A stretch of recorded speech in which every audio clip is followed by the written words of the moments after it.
I'm back. I was going to do a video a month ago, and I kept stuttering, I kept umming, and I'm like, I need to find a way to edit that out. I don't know how yet. So if you guys know any editing software that I can look at and maybe let my dad look at it too, I'll appreciate it. Please comment in the comments below. But, with that being said, let's just continue our Norse tours. I still don't know how to do an intro.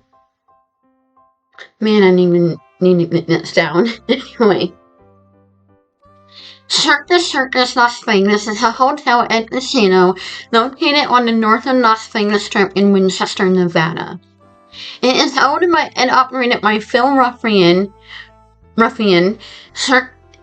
Circus includes the largest permanent circus in the world. It is featured in circus trapeze acts as well as carnival games at its carnival midway.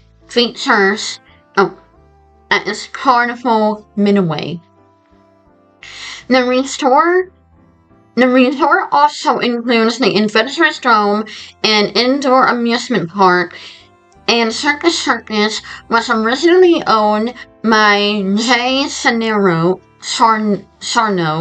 and Stanley Mellon.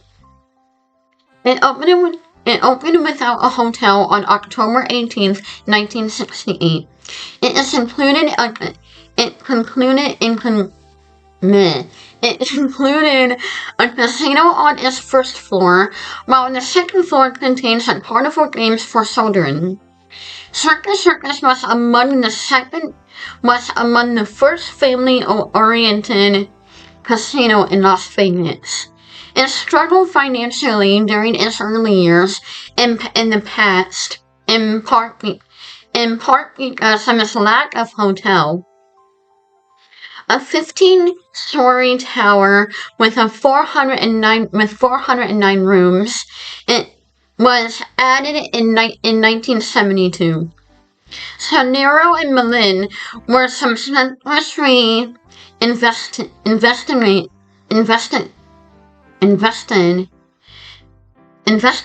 for tax code violations and alleged connection with organized crime.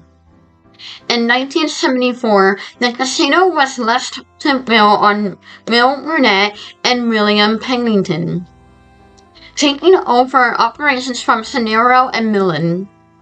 The property thrived under the new management. Another 15-story tower was added in 1975, followed by an RV park in 1979.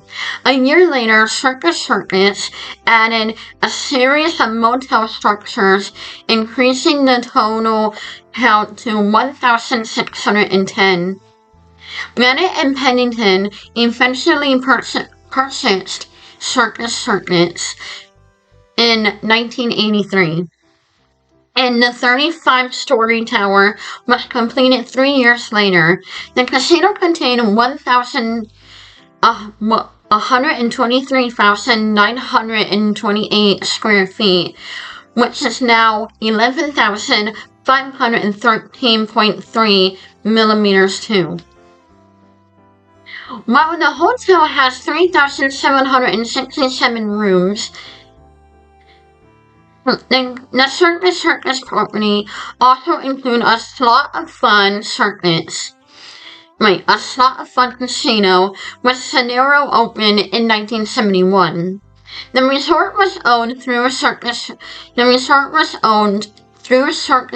Employee Enterprises, which renamed Mandalay Resort Group in 1999. The resort was sold to the MGM Mirage in 2005.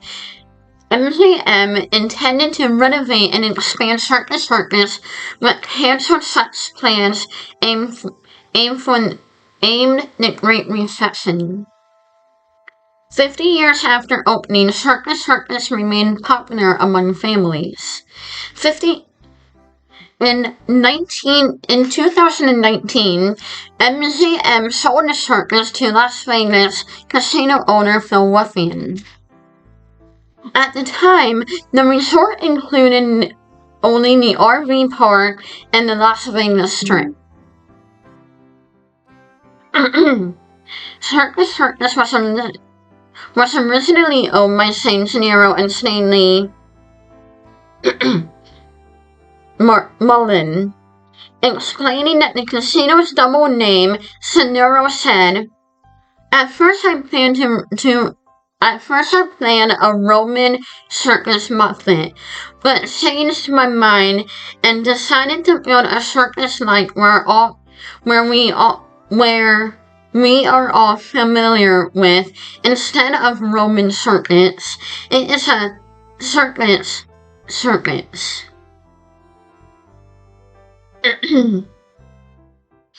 A circus-themed casino was departure from Nero's Privations, Las Vegas Resort, and the luxurious Caesars Palace. Nero called Circus the most exciting project of my life. Planning for Circus was underway, and at the end of 1967, and the opening of the initially planned for August 1st, 1968. The Nevada Gaming Control Board gave primary approval for Circus, but this was overturned by the Nevada Gaming Commission, which noted that Nero's group had only 70% of the necessary funds to finance the project.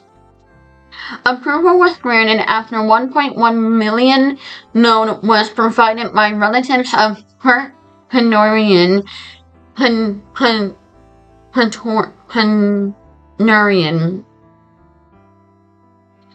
Circus was designed by the California firm of Risserman and the Risserman Associates. The general contractor was R.C.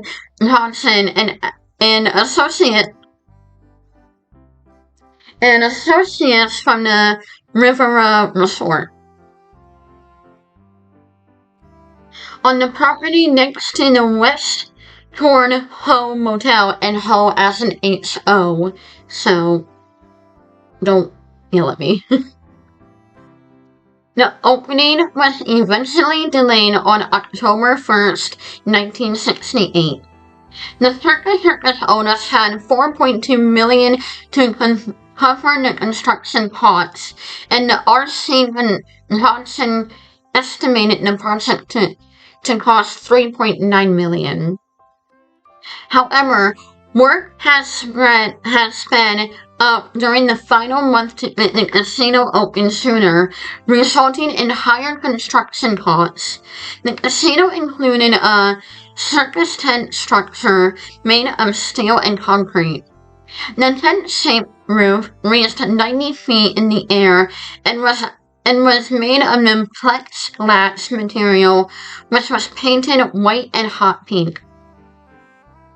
That'd kind of be cool to see, actually.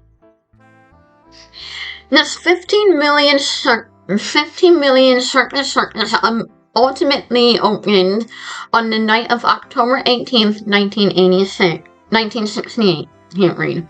An invitational costume party preceded the public opening. The opening was attended by numerous government officials and film stars, as well as media forum across the United States. Nevada Governor Paul Lexalt declared Circus Premiere Week. To mark the opening, Circus had 1,000 employees. Nero served as the casino's president and held a 25% interest, while Jude McIntosh held 22%. The two-story building included an indoor balcony that overlooked the casino floor. Various high wire and trapeze acts took place over the casino. But the scenario said that such acts will not distract the gamers below. The property also featured a female suicider in skimpy clothing. An idea was voted by the Gaming Commission. Other attractions in the casino, however, allowed to feature topless women. The second floor included a midway various carnival games for children. Circus was among the first family-oriented casino in Las Vegas, along with the Hacienda. The casino featured custom table dealers and cocktail waitresses, as well as small pink elephant that could be ridden. Several trained monkeys roamed the casino as well as interacted with guests. For instance of paying out jackpot winnings. In addition, an elephant named Tanya was trained to pull slot machine handles and toss dice with her trunk.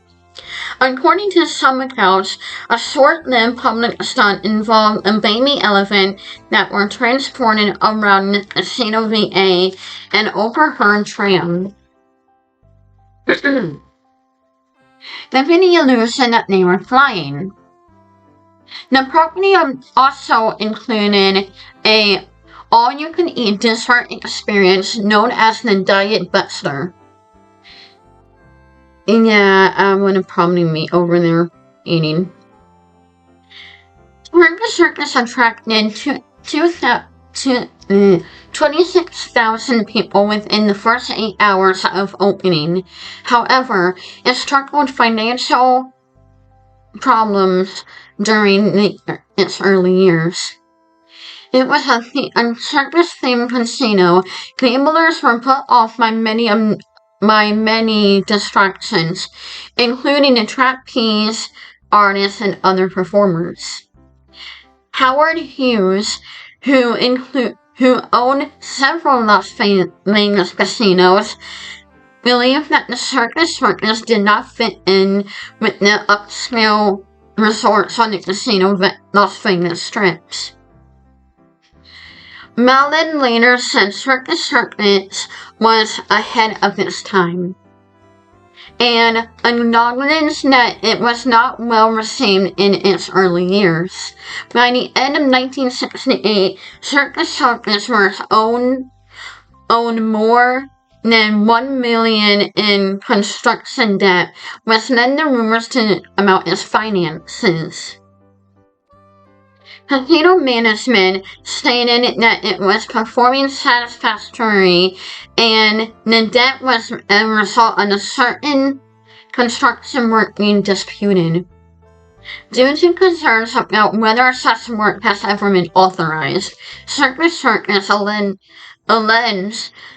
$271,000 in unauthorized construction by R.C. Johnson. The Nevada Gambling Commission declined to issue permanent naming license to Circus until its debt was paid off, leaving the casino 1 month to do so. In addition, Circus charged $1 admission fee, and the Gaming Commission determined on a short notice that the casino had to pay $30,000 in taxes on the fees. The casino filed a lawsuit against the state on the opposite tax. The admission was free on one reason that the Circus struggled, and it was eventually dropped. The Gaming Commission granted several extensions, allowing the casino to resume operation on temporary licenses. In April of 1969, the Gaming Commission voted to let the Circus gaming license expire at the end of the month. After the discovery of the secret loans that were made to the casino by but not reported to the state. Hours before the scheduled closure, the commission extended the license for another month. This came after Cenero resigned as president and put his ownership stake into the trust until it could be sold. Malin was also granted in May 1969 and planning to underway for more 100,000. I would like to have 500,000. What about you? Yeah. And improvements. In January of 1970, the Nevada Gaming Commission approved Cenero to return to the operation Circus. The casino was unable to attract high rollers due to its lack of a hotel. In 1971, the Teamsters Union petition funded provide a loan to Circus to pay off its debts and add a hotel. A 15-story tower opened in July 1972. As part of the loan arrangement of the Circus Enforced Authority Anthony Belletro was granted a gift shop casino in the hotel. In the addition of a government investigation to organized crime connections, Cenero and Miller were also being investigated for tax code violations, and the casino financial problems continued. And Cenero began to discuss to bring in new casino operator. Slot Fun Casino is a small casino located in the Circus property. It operates in a separate building along the Las Vegas Strip, directly south of Circus East entrance. It was opened in August of 1971 by Jason.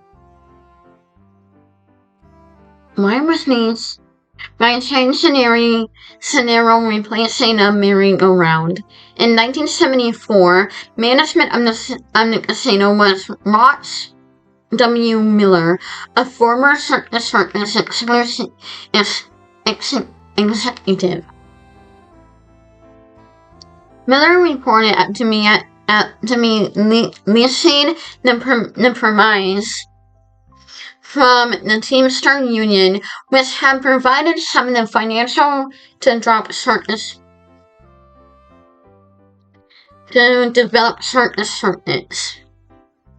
In 1975, gaming exclusive Carl Thompson brought into the casino as an equal partner with Miller, who died later that year.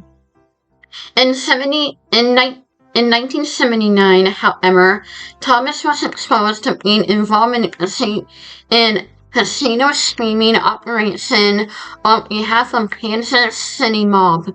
Two FBI informants claimed that the mob owned a secret interest in Slot A Fun through Alan Duffman. No, that claim was never submitted. Thomas's gaming license was revoked, and he was forced to sell his casino interests. Miller's estate and Thomas sold Slots of Fun to Circus Hotels Incorporated, a company owned by Bill Bennett and Bill Pennington, who were the operators of the Circus Casino. Their company later became known as Circus Enterprise and the Mandalay Resort Group. In 1986, a woman accidentally crashed her car into the casino, injuring 14 people. MGM Mirage bought Mandalay Resort Group in 2005 and acquired Slots of Fun as part of the purchase. As of 2014, it was one of the last casinos still offering coin-operated slot machines. Phil Ruffian bought Circus and a slot of fun in 2019. The casino popular for its location and episode of The Ed Sullivan Show. It also appeared in the 1970 film The Grasshopper, and in 1971, Thompson wrote, "The Circus is what the whole hep world would be doing Saturday night if the Nazis had won the war.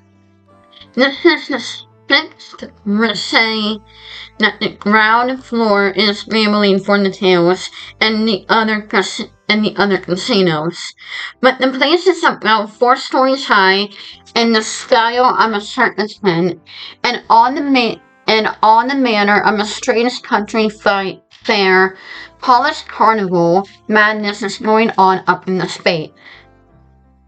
When the novel was adapted into a film in 1998, the fictional Bazooka Circus was featured a thinly veiled stand-in for Circus, which refused permission for the filmmakers' suit on their property. Circus is a featured location in the 1971 James Bond film Diamonds Are Forever, which include key scenes filmed in the casino and Midway. I only seen one James Bond movie that was in film patch, and that was I want to say Redfinger. I liked it.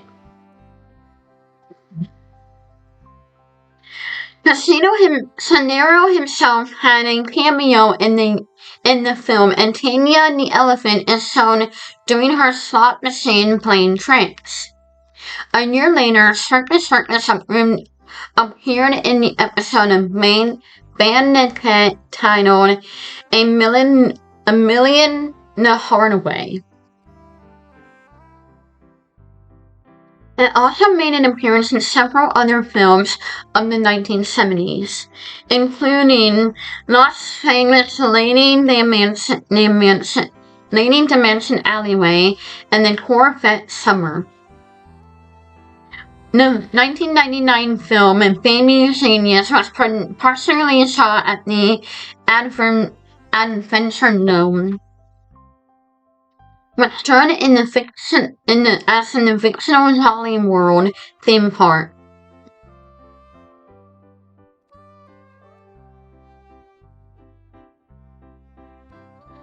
I remember this episode that's coming up. I watched it.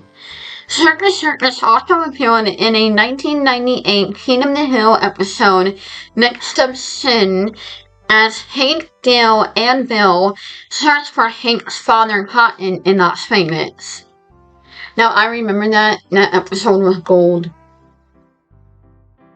In the 2004 video game Grand Theft Auto, San Andreas Circus appeared under the name Cloud's Pocket, a recreation of Circus called the Remaster, at the end of the Las Vegas Strip.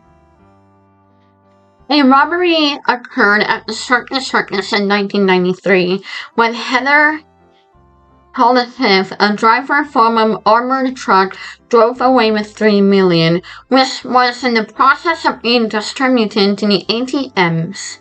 Holliff carried out the robbery with the help of murderer Maruto Solis. They disappeared, but she eventually surrendered 12 years later. The robbery in chronicled in an episode of the 2021 Netflix documentary Heist.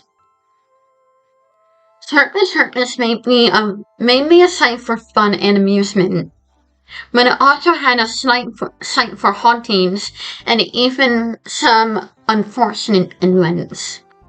One of the most recent tragedies took place in the involved involved Vietnamese couple that was found stabbed to death in their hotel room. The stabbings were later ruled out as a double homicide in what appeared to be a robbery gone wrong. A suspect has since been arrested and is currently facing trial as of what I found. So this happened more recently than I expected. And he's probably still in prison, which is good. So, yikes. However, this wasn't the only homicide that taken place at Circus over the years. One notable homicide was said to take place in room 123. Two victims involved a mother and her son. It was later determined that the mother had killed her son first before herself. The spirit of both victims are believed to be still at the hotel, and even to this day. Some have recounted hearing whispers, "Help me," being heard. Some have even reported seeing the words of "help me" on a bathroom mirror in the room itself. According to one account, a guest reported crossing paths with a woman and her young child, asking if they had seen a man named Robert. "Dad, what have you been doing?" The pair that said to have disappeared without a trace soon after.